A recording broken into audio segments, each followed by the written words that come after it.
Muy buenas familia, ¿cómo estamos? Una vez más estamos delante de ustedes para poder compartir el capítulo 16 de nuestro estudio del libro de Juan. Y seguramente tenemos mucho que aprender, mucho que poder compartir. Y estoy muy ansioso por poder hablarles sobre la palabra de Dios. Espero que hayan tenido una semana muy buena, bendecida. Y antes de comenzar, como siempre, oremos a Dios y pidámosle que nos ayude para poder entender su palabra y que abra nuestra mente, nuestro corazón. Padre, te pedimos en el nombre y por los méritos de tu Hijo amado Jesucristo, ilumina nuestro entendimiento a través de tu Espíritu Santo, el Consolador, oh Dios. Nosotros podamos entender tu palabra, Señor. Ayúdanos a comprenderla. Rompe, Señor, toda cadena, toda atadura de nuestra mente, nuestro corazón, Señor, y ayúdanos a poder ser libres para la gloria de tu nombre. Es necesario, Señor, que yo disminuya y tú crezcas, Señor, y tu gloria sea resplandecida, Señor, sobre nuestros corazones. En el nombre de Jesús. Amén. Amén. Muy bien, continuamos capítulo 16. Continuamos con el sermón que Jesús le está hablando a sus discípulos. Recordemos una vez más que estamos en las últimas horas antes de ser crucificado y tenemos todo ese mensaje o todo ese sermón largo que Jesús hizo y va en varios capítulos, ¿verdad? Entonces el capítulo 16 aún está dentro de todo ese sermón antes de ser capturado por los soldados romanos. Acordémonos que también Judas ya no está en medio de entre los 12, sino que están apenas los 11, porque él ya había salido para poder entregar a Jesús para los judíos, ¿ok? Versículo 1, en este caso capítulo 16 lo he dividido en 4 grupos. Entonces el versículo 1 es continuación del capítulo anterior, del 15. Dice así: estas cosas os he dicho para que no tengáis tropiezo. Os expulsarán de las sinagogas, pero viene la hora cuando cualquiera que os mate pensará que así rinde un servicio a Dios. Y harán estas cosas porque no han conocido ni al Padre ni a mí, ¿ok? Ni al Padre ni a mí. Hagamos ya el 4 de una vez, dice: pero os he dicho estas cosas para que cuando llegue la hora os acordéis de que ya os había hablado de ellas. Y no os dije estas cosas al principio porque yo estaba con vosotros. Este sermón, como hemos dicho, es la continuación de varias cosas que Jesús estaba anunciando, y esta es una de las cosas más que dijo. Él anunció la persecución que sufrirían los discípulos o los apóstoles. Ellos fueron perseguidos, como sabemos, y Jesús ya les estaba anunciando de que ellos iban a ser no apenas perseguidos, pero esparcidos a diferentes lugares, y ya les estaba anunciando de que no iba a ser fácil y de que muchos de ellos incluso irían a morir. Fíjese que hay algo interesante en el versículo 2 que dice que os expulsarán de la sinagoga. Las sinagogas eran las iglesias de los judíos. Dice: pero viene la hora que cuando las personas que os maten pensarán que rinden servicio a Dios.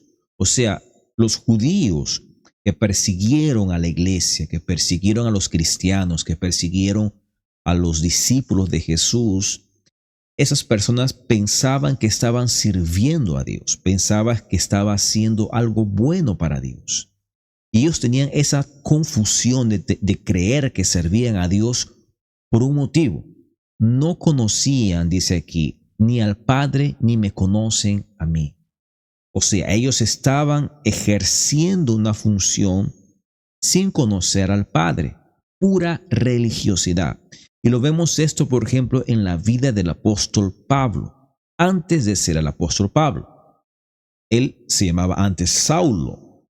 Y él era uno de los judíos, él era un fariseo de fariseos, era una persona muy importante dentro de los fariseos, y él tenía la misión de perseguir a la iglesia antes de convertirse. Él mató gente, él persiguió gente, él mandó gente a ser presa. Él realmente castigó mucho a la iglesia. Hasta que, como sabemos, lo leemos eso en el libro de Hechos, tuvo un encuentro con Jesús en el desierto de Damasco. Jesús se le presentó a Pablo, que en ese tiempo todavía era Saulo, y Jesús se le presentó en un gran resplandor y le dijo: Saulo, Saulo, ¿por qué me persigues?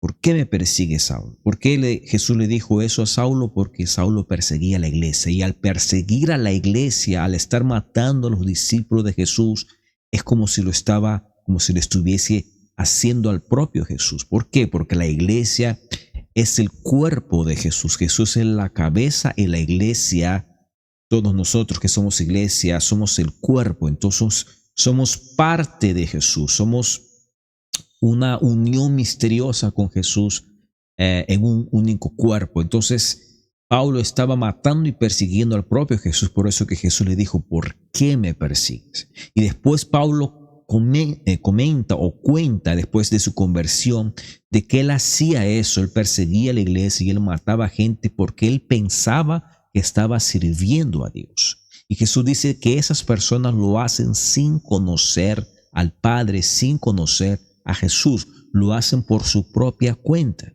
Y hemos visto eso a lo largo de los años, de los siglos, incluso dentro de la iglesia, propia iglesia también persiguió a otros cristianos o persiguió a otras gentes. Por ejemplo, hemos visto eso en la Inquisición.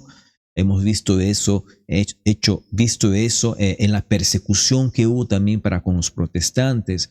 Incluso dentro del protestantismo también hemos visto persecución. Y todas esas personas que perseguían y mataban en el nombre de Dios, Jesús dice: esas personas lo hacen porque no han conocido al Padre ni a mí. Nunca jamás Dios ni Jesús nos ha enviado a perseguir, a matar o a maltratar personas, mucho menos en el nombre de Dios. Por el contrario, nos ha enseñado a amar incluso hasta nuestros enemigos. Entonces, cuando vemos a través de la historia cómo personas han matado en el nombre de Dios, en el nombre de Cristo, en el nombre del cristianismo, sabemos de que esas personas están muy lejos o han estado muy lejos realmente del deseo y del propósito de Dios, y esas personas no conocen del amor de Dios. Versículo 5, versículo 5 dice: pero ahora voy al que me envió, o sea, al Padre, y ninguno de vosotros me pregunta: ¿a dónde vas? Mas porque os he dicho estas cosas, la tristeza ha llenado vuestro corazón. Jesús estaba anunciando que se iría, que partiría de la tierra, que los dejaría. Y esto llenó de muchísima tristeza el corazón de los discípulos. ¿Por qué? Porque recordemos de que ellos querían seguir a Jesús, que ellos amaban a Jesús, y porque también ellos habían dejado todo atrás por seguir a Jesús.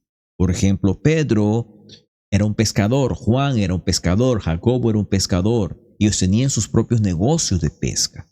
Ellos largaron y dejaron todo para poder ser discípulos de Jesús y seguirlo. Ellos estaban con Jesús a donde Jesús iba todos los días. Lo mismo pasó con Mateo, que era, por ejemplo, un publicano que recolectaba impuestos.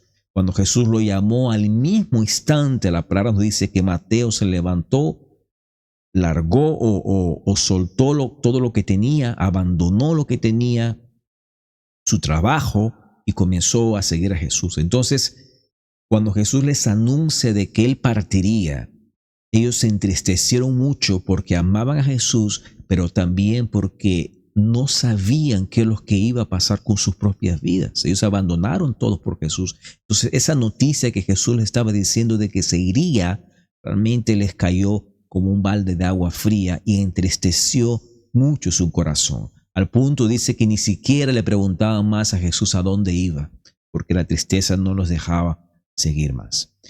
Versículo 7 dice: pero yo os he dicho la verdad. Yo os he dicho la verdad. Dice: os conviene que yo me vaya, A pesar de que ustedes están tristes, a pesar de que ustedes están preocupados o ansiosos, les conviene, es mejor para ustedes. ¿Por qué? Porque si yo no me voy, el Consolador no vendrá a vosotros. Pero si me voy, os lo enviaré. Esto es una buena noticia para los discípulos. Esto Jesús le dice para que alegren su corazón. Le dice, yo entiendo que están tristes, yo entiendo que están preocupados, pero es importante que entiendan lo siguiente. A la verdad, es mejor que yo me vaya. Yo sé que es triste que me vaya o que los deje, pero a ustedes les conviene, va a ser lo mejor para ustedes. Porque yo no los voy a dejar solos, sino que dice que cuando me vaya, el Consolador vendrá a vosotros. Pero ese Consolador no vendrá si yo estoy aquí con ustedes todavía. Es necesario que yo me vaya para que Él venga.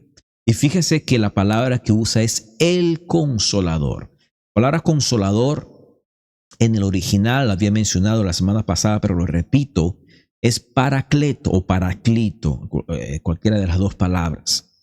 Y es una división entre para y cleto. La palabra para significa al lado de. Y cleto o clito significa consolador, ayudador, aquel que soporta. Entonces, es alguien que está a nuestro lado para consolarnos, para ayudarnos, para motivarnos, para darnos poder, para enseñarnos, ¿okay? Para discipularnos. Todo eso hace este Espíritu Santo, este Consolador que Jesús prometió que vendría. Entonces Jesús le dice, miren, yo estoy con ustedes aquí, pero yo no puedo estar con todas las personas del mundo al mismo tiempo. ¿Por qué? Porque Él estaba en su condición de hombre. Y al estar en su condición de hombre, aún siendo Dios, Él estaba limitado por la física. Él no podría estar en todos los lugares al mismo tiempo en carne. Ahora, el Espíritu Santo que sería enviado al ser un espíritu y no estar limitado a la física, Él podrá estar con todos al mismo tiempo, ejerciendo la función que Jesús le pidió hiciera. Entonces, en realidad era necesario que Jesús se fuese para que el trabajo del Espíritu Santo comenzase sobre la vida de los creyentes. Y fíjese que la palabra que usa es Él. O sea, el Espíritu Santo es un sujeto, no es una cosa. Yo digo esto porque hay algunas religiones, como por ejemplo los testigos de Jehová, que no creen en la persona del Espíritu Santo como Dios, sino que ellos dicen que el Espíritu Santo es una fuerza, es como una energía, pero no una persona. Pero Jesús habla de un sujeto, de alguien que es comparable a Él, al punto que pueda hacer el mismo trabajo que Jesús hizo, incluso mejor porque puede estar, como ya dije, en todos los lugares al mismo tiempo. Entonces, si fuese una energía, si fuese una fuerza, como lo dicen ellos, no usaría la palabra Él y no podría ocupar el lugar de Jesús como un consolador. ¿Qué es un consolador? Es alguien que consuela, es alguien que aconseja, es alguien que te da fuerza en los momentos en que tú necesitas, es alguien que te hace recordar en los momentos difíciles de la palabra de Dios para que te consueles. Una fuerza o una energía no es capaz de hacer eso, a no ser que sea una persona. Y esto apenas es un versículo de la larga lista de versículos que tenemos donde podemos entender claramente cómo el Espíritu Santo es una persona al igual que el Padre y al igual que el Hijo. Entonces nosotros creemos como cristianos, y esa es una de las doctrinas básicas del cristianismo, creemos en la Trinidad. Un único Dios dividido en tres personas o manifestado en tres personas, el Padre, el Hijo y el Espíritu Santo, que hacen una unidad, ¿ok? Una unidad. Entonces, El trabajo del Espíritu Santo es extremadamente importante porque nosotros no podríamos hacer nada sin el Espíritu Santo. Fíjese lo que dice en el versículo 8. Y cuando Él venga, nuevamente la palabra Él, cuando Él venga, convencerá al mundo de pecado, de justicia y de juicio. De pecado, porque no creen en mí. De justicia, porque yo voy al Padre y no me veréis más. Y de juicio, porque el príncipe de este mundo ya ha sido juzgado. Paremos un poquito aquí para poder explicar algo. El Espíritu Santo, que es una persona, Él viene sobre nuestras vidas a partir de la promesa de Jesús. Jesús parte, muere y resucita el tercer día. Cuando Él resucita, Él está con los discípulos durante 50 días. Hizo eso porque era necesario que las personas pudiesen ver que Él resucitó. Entonces, durante 50 días Él estuvo con los discípulos, no apenas con los 12 o con los 11, sino con todos aquellos que habían seguido a Jesús a lo largo de su ministerio. En el libro de Corintios, por ejemplo, Pablo menciona de que más de 500 personas vieron a Jesús resucitado. Y todas esas personas sirvieron como testimonios o como testigos de la resurrección de Jesús. Entonces, cuando Él parte después de haber resucitado, la Biblia nos dice que Él parte al cielo en una nube. Él prometió que el Espíritu Santo vendría. Entonces, después que Él parte, 50 días después, en el libro de Hechos vemos que acontece algo llamado el Pentecostés, ¿ok? Donde varias personas, alrededor de 120 personas que estaban reunidas y orando durante 50 días, esperando que la promesa de Jesús se cumpliese. Dice la palabra de Dios que al final de esos días vino el Espíritu Santo como un gran trueno y como un gran viento, como fuego consumidor sobre la vida de estas 120 personas que estaban orando durante todo ese tiempo. Y esas personas dice que comenzaron a hablar en otras lenguas, en otros idiomas, y las personas comenzaron a escuchar, personas de diferentes lugares comenzaron a escuchar que ellos hablaran en otros idiomas y escuchaban, dice la Biblia, escuchaban las maravillas de Dios en sus propias lenguas. Entonces, a partir de ese momento es que el ministerio del Espíritu Santo comienza aquí en la tierra sobre nuestras vidas. Y a partir de ese momento, el Espíritu Santo comenzó a trabajar en la vida de las personas y el Espíritu Santo comenzó a habitar y a morar dentro de nuestros corazones. Eso no lo vemos en este versículo, pero sí hay varios versículos en la Biblia que nos habla sobre eso. Entonces, a partir de ese momento que se entiende que es el inicio de la iglesia, a partir del Pentecostés, es decir, donde la iglesia se da inicio, la iglesia de Jesucristo.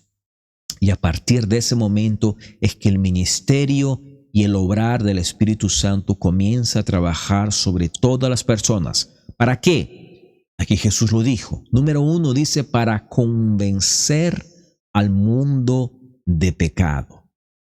Tú y yo jamás, jamás podríamos reconocer nuestras faltas, nuestros pecados y nuestra condición de pecado si no fuese a través del Espíritu Santo. El Espíritu Santo de Dios comenzó a trabajar en mi mente y en mi corazón, comenzó a operar y comenzó a mostrarme mi condición de pecado. Él me enseñó, Él me convenció, Él trabajó en la dureza de mi corazón y me hizo ver de que yo era un hombre pecador y que yo necesitaba arrepentirme, necesitaba el perdón de Dios, necesitaba reconciliarme con Dios, necesitaba volverme nuevamente a ser un hijo de Dios. Y a través de ese convencimiento yo comencé a mudar mi vida.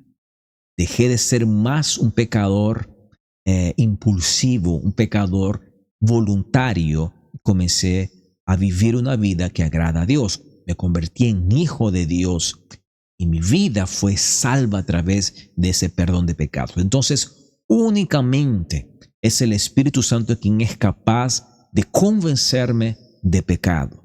No existe otra forma. Pero fíjate que yo le prediqué o yo le comenté a una persona sobre Dios y esa persona se convirtió, entonces yo la convencí. No fuiste tú.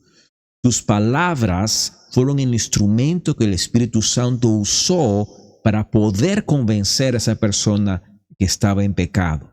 Pero quien hizo el trabajo interno de quebrantar su orgullo, de quebrantar todas esas murallas que la cultura, el prejuicio y todo lo que hay en nuestros corazones cayeran por tierra, fue la obra del Espíritu Santo. Él es el autor de nuestra salvación. Él es quien hizo todo el trabajo sobre nuestras vidas y nosotros apenas somos instrumentos en las manos de Él para que esa palabra pueda llegar a nuestros oídos y a nuestros corazones. ¿Ok? Nadie se convierte si no es por un obrar del Espíritu Santo. Entonces, cuando Él viene y me arrolla, ¿verdad? Con su gracia, yo comienzo a ver y a presenciar y a entender y a tener conciencia de que yo soy un pecador. Lo que Él hace inmediatamente es mostrarme la cruz y mostrarme todo lo que Jesús hizo en la cruz.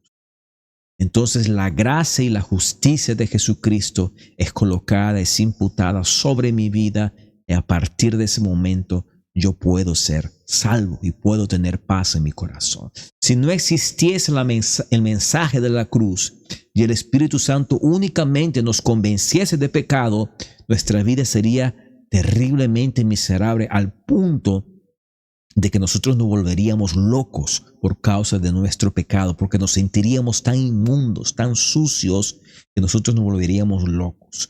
Pero a partir del momento que el Espíritu Santo nos muestra el mensaje de la cruz, nos muestra el amor verdadero de ese Jesús que se entregó en la cruz del Calvario, cuando podemos presenciar la gracia derramada en esa cruz, entonces esa vida de pecado que está destruida, ella comienza a ver esa luz al final del túnel y comienza a apoyarse y a entender que puede ser limpio y perdonado por ese precioso mensaje de la cruz.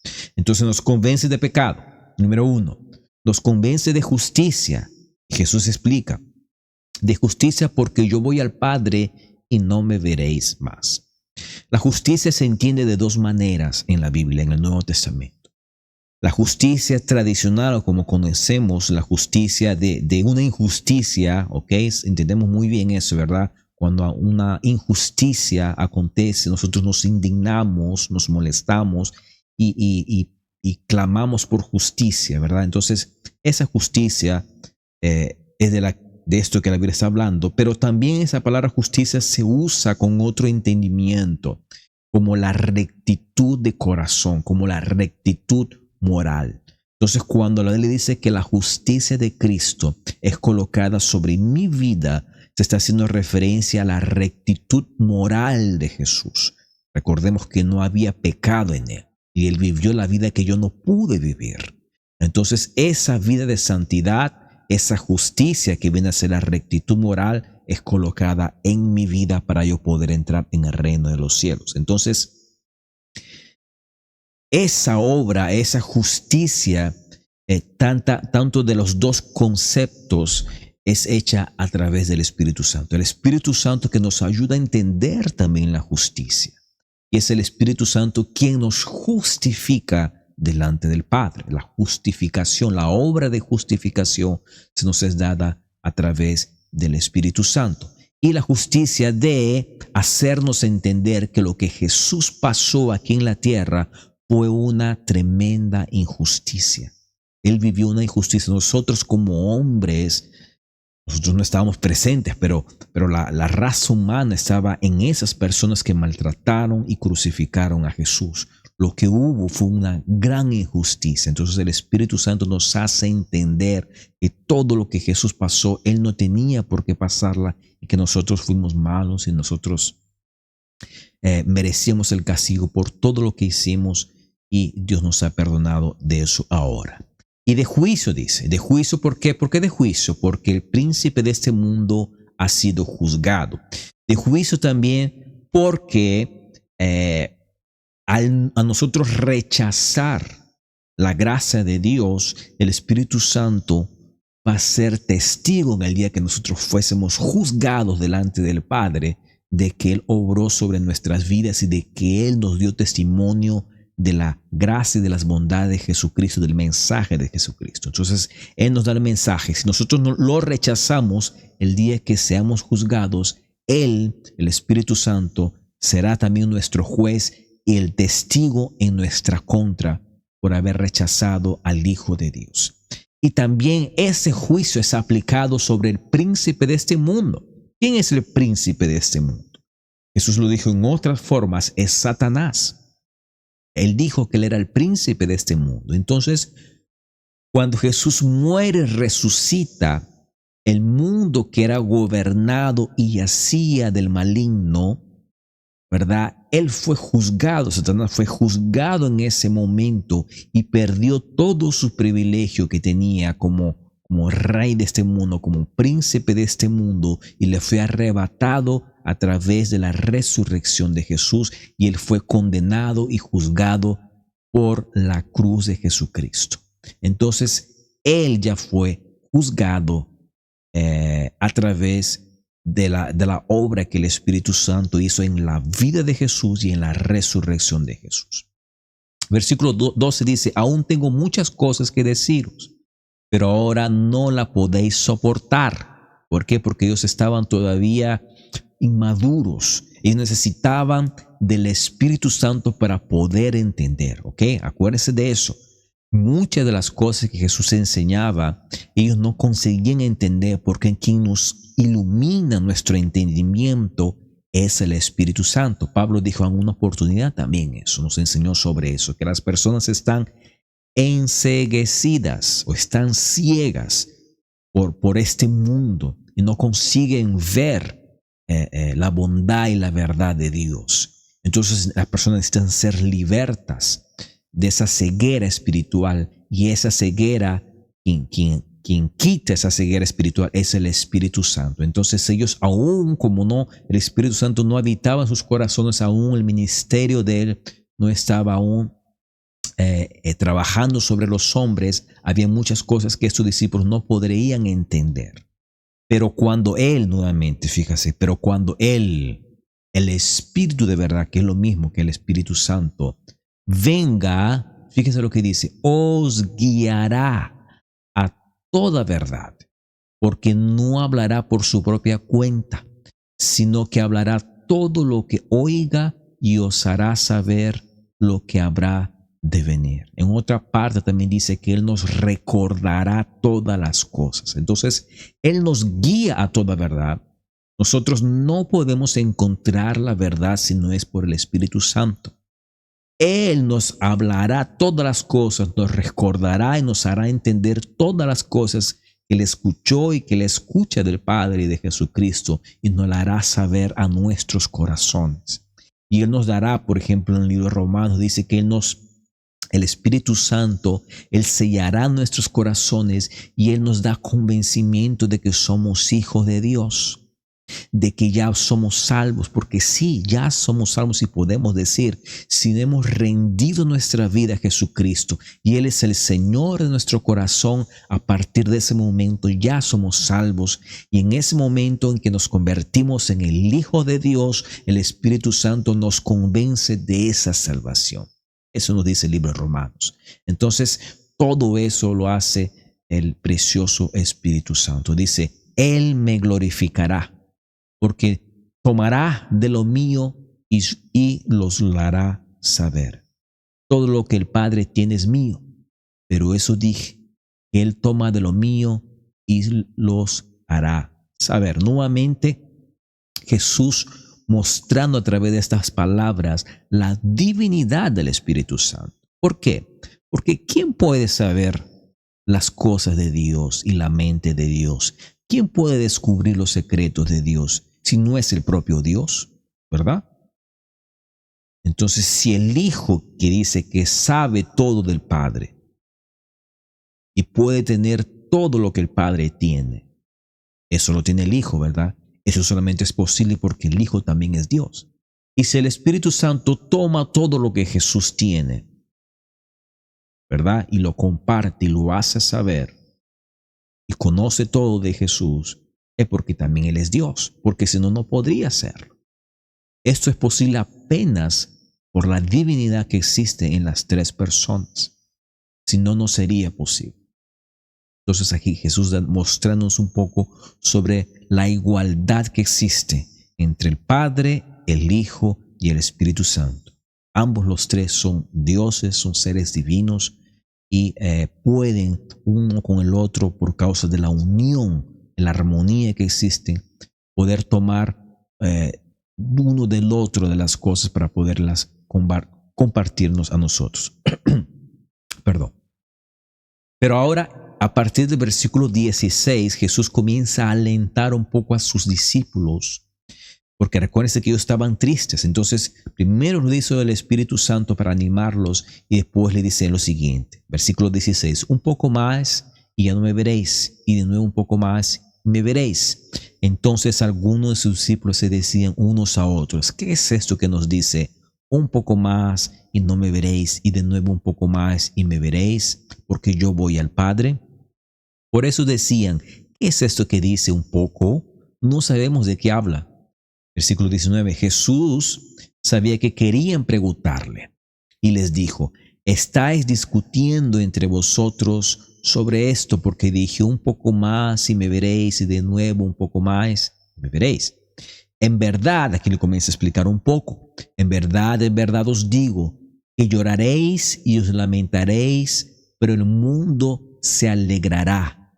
Estaréis tristes, pero vuestra tristeza se convertirá en alegría. O sea, a través de toda esa obra del Espíritu Santo que habrá sobre sus corazones, a pesar de que habrá momentos en que ustedes están llorando y lloraréis y lamentaréis algunas cosas, porque el mundo los va a rechazar, porque el mundo se va a alegrar de la muerte de ustedes o de lo malo que está pasando con ustedes, su tristeza, ese lamento y esa tristeza se convertirá en alegría. ¿Por qué? Porque no importa lo que nos pase aquí en la tierra, si nosotros estamos seguros en la roca que es Jesucristo, dentro de nuestro corazón existe lo que es llamado el gozo de la salvación. Es diferente a una alegría. La alegría es algo pasajero que viene y va por diferentes motivos y circunstancias en nuestra vida. Muchas veces en el día podemos estar felices y alegres al mismo tiempo y tristes al mismo tiempo.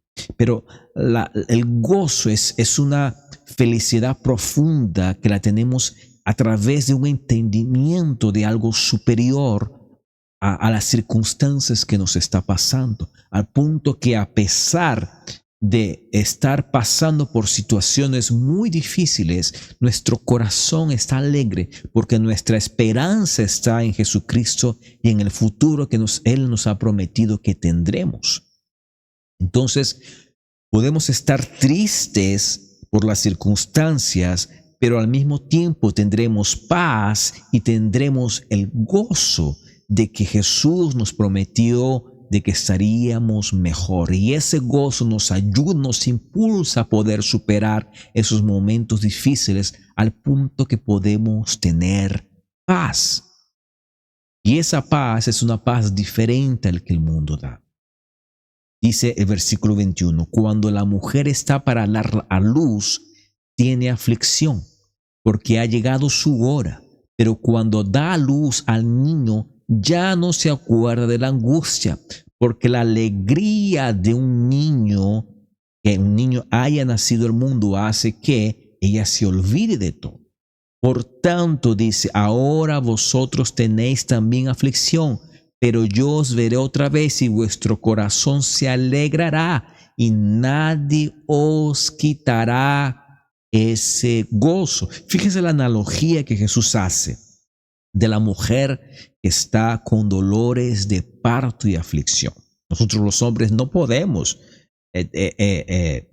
saber muy bien cómo es ese momento de dolor, pero sabemos por nuestras madres, por nuestras esposas, por nuestras hermanas, por lo que sea, de que sufren mucho. Es un periodo de mucho sufrimiento, de mucha preocupación, de mucha aflicción, al punto de que hay mujeres que piensan que van a morir en ese momento de tanto dolor. Pero a partir del momento que el niño nace, la madre se olvida completamente del dolor que estaba sufriendo, de la aflicción, de la preocupación. Todo se le olvida por la alegría de recibir a ese niño, esa criatura en sus brazos. Ellas pueden estar cortadas, pueden estar sangrando, pueden estar extremadamente cansadas de lo que sea, pero en sus rostros hay una luz, hay una alegría, están iluminadas. Eso se llama gozo. Es algo maravilloso que extrapola incluso lo normal que debería ser alguien que está completamente destruido físicamente por todo el sufrimiento que significa un parto. Entonces, esa analogía hace Jesús. Nos dice: nosotros vamos a sufrir aflicción, vamos a pasar por momentos difíciles, pero nuestro corazón va a arder de alegría porque vamos a poder ver a Jesús, vamos a poder gozarnos y alegrarnos en que Jesús estará en nuestras vidas. Él está en nuestras vidas y que nos prometió que podremos verlo cara a cara, que podremos estar en su presencia, y eso nos llena de motivación y de alegría porque sabemos que ese día llegará. Él nos prometió y sabemos que eso es verdad, y como un anticipo de ese gran momento nos dejó al Espíritu Santo, como le hemos dicho, que nos alegra, que nos consuela, que nos da fuerza en esos momentos, al punto de incluso en los peores momentos nosotros podemos sacar fuerzas gracias a ese Espíritu Santo que habita en nuestros corazones, y podemos incluso sonreír en los momentos más difíciles de nuestra vida. Dice: en aquel día no me preguntaréis nada. En verdad os digo, si pedís algo al Padre, os lo dará en mi nombre. En aquel día no me preguntaréis nada, dice Jesús, porque será tan maravilloso que seguro que caeremos postrados, humillados, rendidos delante de esa majestad sublime, de la belleza, de la hermosura, de la dulzura de Jesús. Ese día, mi gente, llegará. Ese día va a llegar. Puede ser rápido, puede ser demorado, no importa, pero ese día, lo importante es que ese día llegará si nosotros permanecemos firmes en Jesucristo y no nos desviamos ni a derecha ni a izquierda. Ese día será maravilloso, ese día será esplendoroso, y nuestra esperanza está en que ese día llegará sobre nuestras vidas y caeremos rendidos ante Él. Dice en versículo 24, dice: hasta ahora nada habéis pedido en mi nombre, pedid y recibiréis, para que vuestro gozo sea completo. Versículo 25 dice: estas cosas, esa es una división diferente, dice: esas cosas os he hablado en lenguaje figurado. Viene el tiempo cuando os hablaré más. No os hablaré, más en lenguaje figurado, sino que os hablaré del Padre claramente. ¿Ok? En ese día pediréis en mi nombre, y no os digo que yo rogaré al Padre por vosotros, pues el Padre mismo os ama, porque vosotros me habéis amado y habéis creído que yo salí del Padre. Fíjese lo que Jesús nos está prometiendo, de que llegará el día de que nosotros entenderemos las cosas claramente. Hoy entendemos claramente muchas cosas, pero estoy seguro que nosotros entendemos aún muy poco de la grandeza y del amor y de que todo lo que Jesús hizo por nosotros. Nosotros tenemos una noción bastante clara, pero aún es muy limitada. Y un día, cuando estemos en su presencia, cuando estemos delante de Él, podremos entender mucho mejor. Y dice que Él ya no rogará por nosotros, porque el propio Padre, estaremos delante del Padre, y el Padre estará, y Él estará junto con nosotros, y Él pedirá por nosotros. Dice: pues el Padre mismo os ama, porque vosotros me habéis amado. Esto es muy interesante porque aquí nos habla de una clase de amor diferente. Dice que el Padre nos ama porque nosotros hemos amado a Jesús. ¿Ok? Esto es un amor diferente del amor del Padre hacia todas las personas. El libro de Romanos nos dice de que el Padre nos amó aún siendo pecadores. Romanos 5:8 nos dice que el Padre nos amó, Dios nos amó tanto que aún siendo pecadores nos entregó a su Hijo. Juan 3:16 nos dice, porque de tal manera, de tal grado, tal tamaño fue el amor de Dios que dio a su Hijo para que todos vengamos a ser salvos, ¿verdad? Ese amor que era gigante y enorme era para personas que eran enemigos de él, a personas que no lo amaban. Y ya era grande lo suficiente como para entregar a su Hijo amado Jesucristo por nosotros. Ahora, cuando pasamos a ser hijo de Dios y pasamos a amar a Jesucristo, el amor del Padre se incrementa aún más. Entonces somos doblemente amados, si podremos decirlo, para que nos quede más claro el entendimiento. Doblemente amado por el Padre o superiormente amado por el Padre.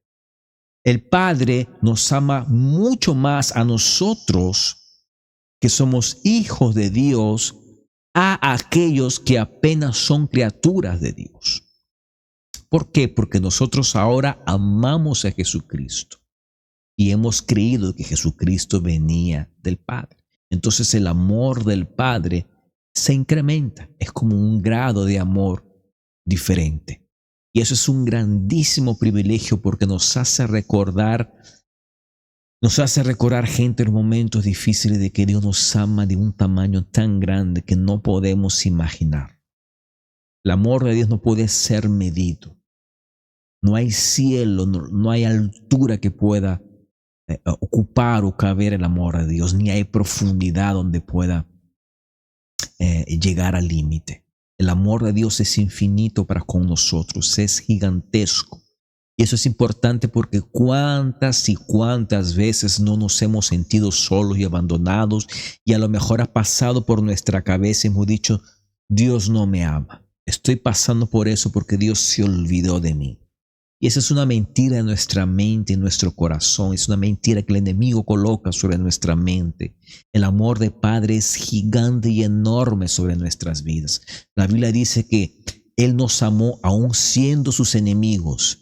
Ahí después de hablar dice, cuánto más ahora que somos reconciliados con Él, Él no nos dará todas las cosas si le pedimos en el nombre de su Hijo, entendiendo que todas esas cosas están dentro de su voluntad, no cosas pecaminosas o cosas superfluas. No, estamos hablando dentro de la voluntad de Dios. Entonces, eso es importante que lo recordemos porque nos alienta, nos ayuda a entender de que en esos momentos difíciles lo que necesitamos hacer es pedirle, Espíritu Santo, ayúdame una vez más a recordar, a sentir, a entender esa fase difícil y entender que el Padre me ama.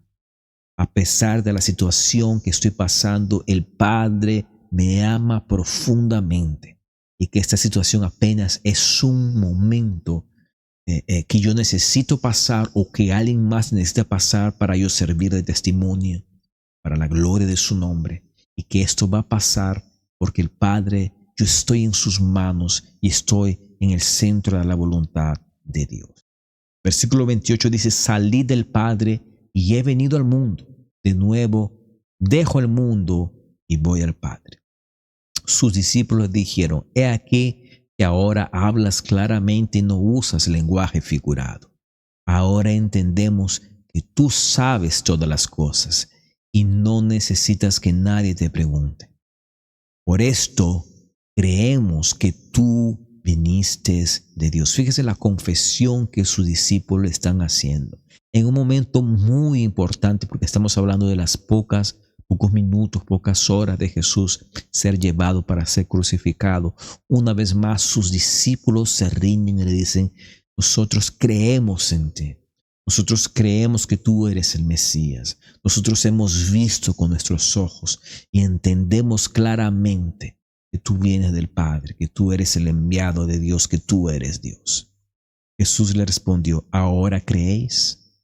Mirad, la hora viene y ha llegado en que seráis, fíjese lo que Jesús le dice: seréis esparcidos cada uno por su lado y me dejaréis solo. Y sin embargo, no estoy solo, porque el Padre está conmigo. Jesús le está diciendo: a pesar de la confesión que ustedes me están diciendo, todos ustedes serán esparcidos dentro de algunos minutos. Cuando vengan a buscarme, su corazón se llenará de angustia y ustedes me dejaréis solo. Sin embargo, yo sé que no estoy solo, porque el Padre está conmigo.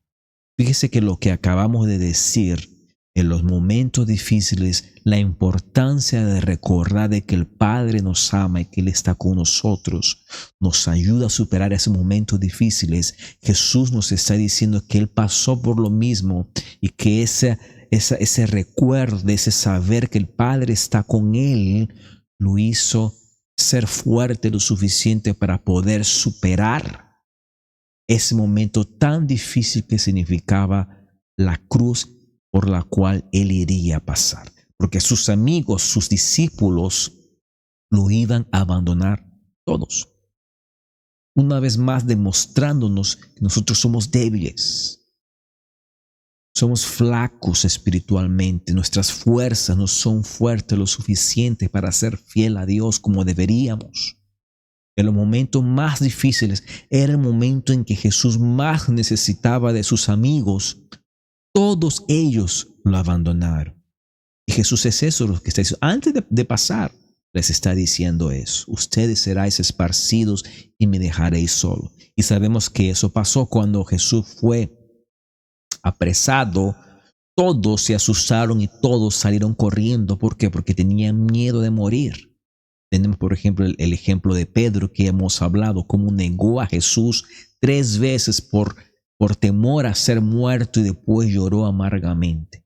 Y durante su cruz, todos lo abandonaron. Él murió solo. Poco después apareció Juan y la madre de Juan, María, a los pies de Jesús.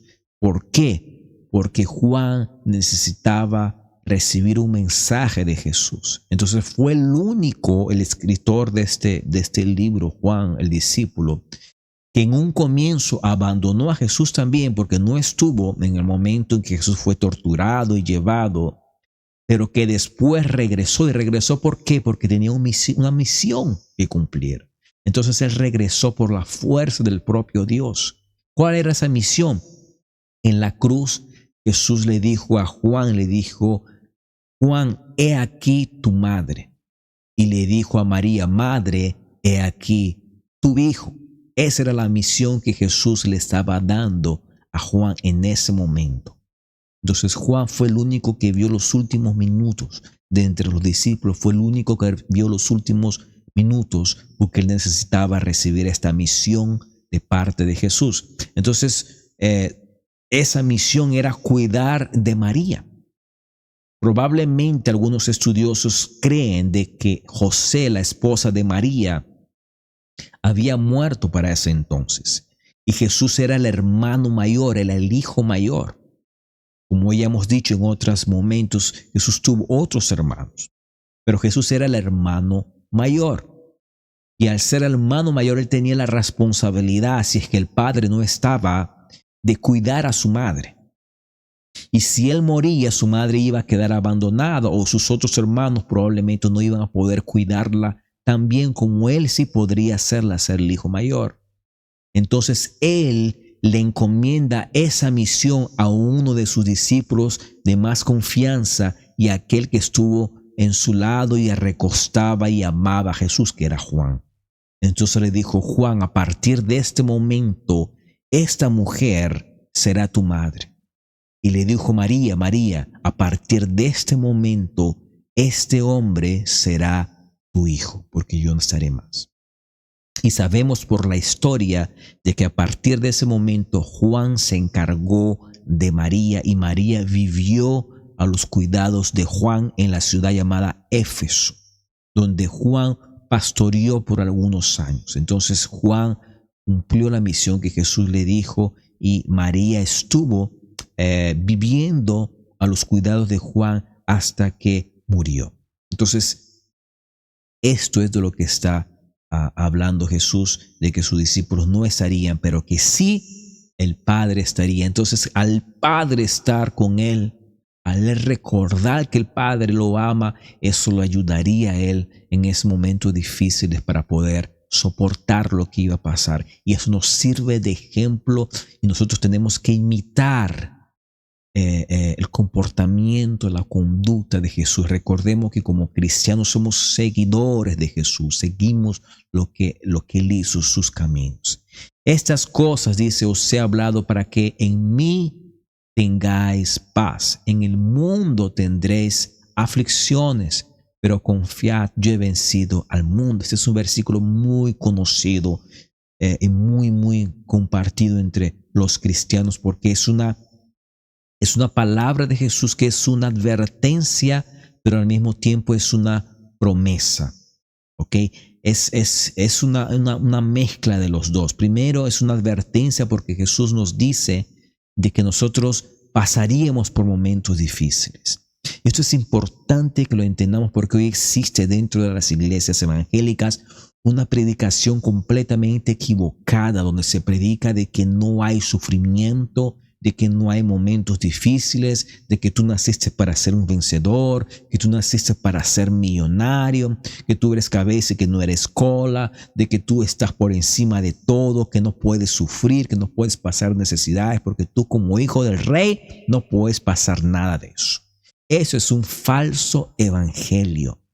Jesús nos ha dicho que nosotros tendremos tribulación, tendremos angustias, tendremos crisis. Los discípulos, todos ellos fueron perseguidos, todos ellos fueron maltratados y todos ellos fueron sacrificados. Todos ellos, menos Juan, murieron por muertes muy violentas.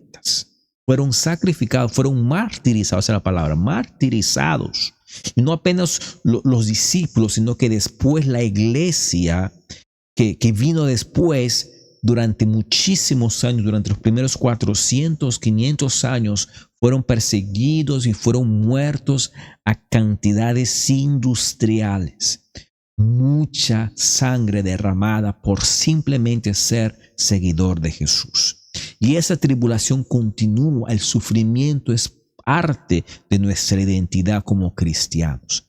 Significa que siempre vamos a pasar por persecución o que siempre vamos a ser perseguidos. No necesariamente va a ser siempre, pero sí habrá momentos. Y tribulaciones significa también problemas, crisis, enfermedades, lutos, muerte y todo lo que eso significa.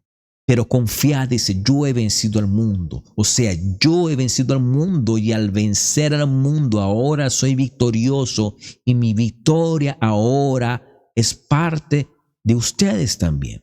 Pero esa victoria que tenemos nosotros en Cristo no es riquezas, no es bienes materiales. Esa victoria es la salvación. Esa victoria es la patria que nos viene en el futuro, la patria celestial. Esa victoria es el ser llamado hijo de Dios. Esa victoria es en nuestros cuerpos ser transformados y glorificados como Él nos prometió en la resurrección venidera.